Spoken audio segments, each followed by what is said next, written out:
যুক্তরাষ্ট্রের সঙ্গে চলমান যুদ্ধ বন্ধের চুক্তিতে পৌঁছাতে 5টি কঠোর শর্ত দিয়েছে ইরান। গত সোমবার হিব্রু সংবাদ মাধ্যমগুলোর বরাতে এ তথ্য জানা গেছে।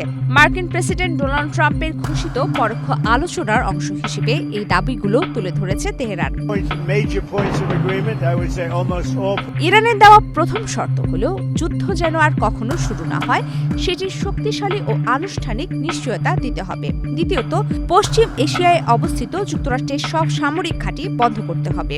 তৃতীয়ত, যুদ্ধের কারণে ইরানের হওয়া সব ক্ষয়ক্ষতির জন্য যুক্তরাষ্ট্র ও ইসরায়েলকে পূর্ণ আর্থিক ক্ষতিপূরণ দিতে হবে। চতুর্থ শর্ত হল হরমুজ প্রণালীর উপর নতুন একটি আইনি ব্যবস্থা কার্যকর করতে হবে, যার মাধ্যমে এই এলাকা মূলত ইরানের নিয়ন্ত্রণে থাকবে। আর শেষ শর্ত হল ইরানের প্রতি বিদ্বেষপূর্ণ সংবাদ মাধ্যমের সঙ্গে জড়িত ব্যক্তিদের ইরানের হাতে তুলে দিতে হবে অথবা তাদের বিচারের আওতায় আনতে হবে।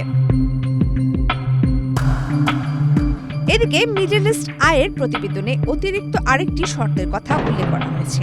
সেটি হল যুক্তরাষ্ট্র ইসরায়েলকে এই অঞ্চলের সব যুদ্ধ বন্ধ করতে হবে, যার মধ্যে ইরানপন্থী সশস্ত্র গোষ্ঠীগুলোর বিরুদ্ধে চলা লড়াইও অন্তর্ভুক্ত।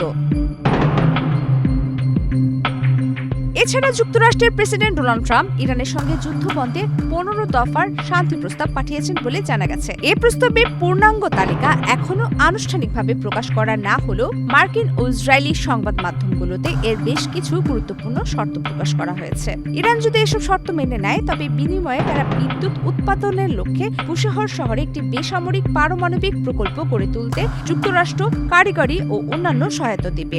ইরানের উপর থাকা সব ধরনের অর্থনৈতিক নিষেধাজ্ঞা তুলে নেওয়া হবে এবং ভবিষ্যতে আর কখনো নিষেধাজ্ঞা দেওয়া হবে না এমন নিশ্চয়তা প্রদান করা হবে। প্রমিত কিবনে ইসলাম, বাংলাদেশ প্রতিদিন।